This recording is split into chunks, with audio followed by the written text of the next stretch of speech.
দেলোয়ার হোসেন সাইদি তিনি বলেছিলেন, জালেমরা ক্ষমতা পেলে চারটি কাজ করে। প্রথমত দলীয়করণ করে, দ্বিতীয়ত আত্মীয়করণ করে, তৃতীয়ত বংশীয়করণ করে, চতুর্থত ভারতীয়করণ করে। বিএনপি ক্ষমতায় আসার পরে জেলা পরিষদ, সিটি কর্পোরেশন, পৌরসভা, বিভিন্ন কর্তৃপক্ষগুলোতে বিএনপির দুর্নীতিবাজ লুটেরা অর্থ পাচারকারীদেরকে বসিয়েছে। আপনারা দেখেছেন, একজন প্রতিমন্ত্রী নিজের নামে একটি স্কুল করেছে, বাতিজির নামে ইউনিয়ন করেছে, ছেলের নামে ইউনিয়ন করেছে এবং বাস্তির নামেও আরেকটা ইউনিয়ন করেছে। এই আওয়ামী লীগ এবং বিএনপির মধ্যে কোনো পার্থক্য নাই। বেগম খালেদা জিয়ার সাথে 16 বছর আন্দোলন সংগ্রাম করেছি, তারেক রহমানের সাথে 6 বছর করেছি। 5 তারিখের পরে বিএনপির চেহারা আওয়ামী লীগের চেহারা একই। এই জন্য আমরা এই 11 দলীয় জোটে এসেছি। আপনারা গণভোটে রায় দিয়েছিলেন, তারেক রহমান সাহেবও বলেছিলেন যে হা ভোট দিবেন। তিনি বলেছিলেন, যারা কথা দিয়ে কথা রাখে না তারা মুনাফিক। তারেক রহমান সাহেব, আপনি গোটা জাতির সাথে মুনাফিকি করেছেন। আপনি হাতে ভোট দিতে বলেছেন, এখন হাকে মেনে নিতে চান না। আমি আর দুটি কথা বলে শেষ করব।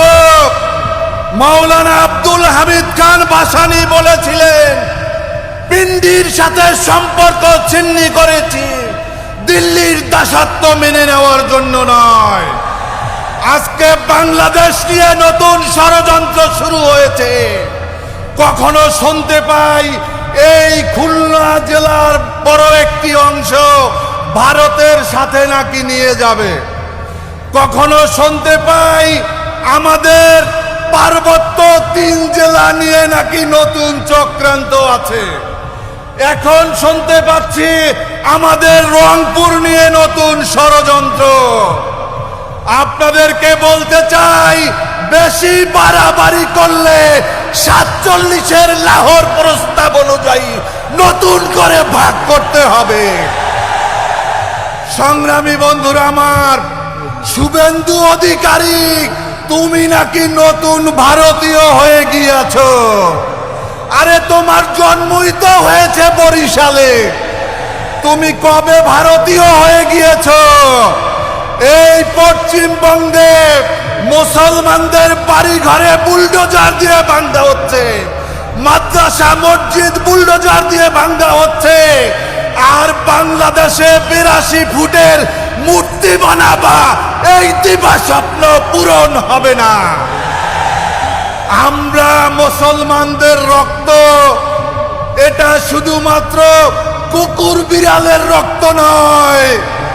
ওই পশ্চিমবঙ্গ শেরে বাংলা একে ফজলুল হক চালিয়েছিল, হোসেন শহীদ সরওয়ার্দী চালিয়েছে।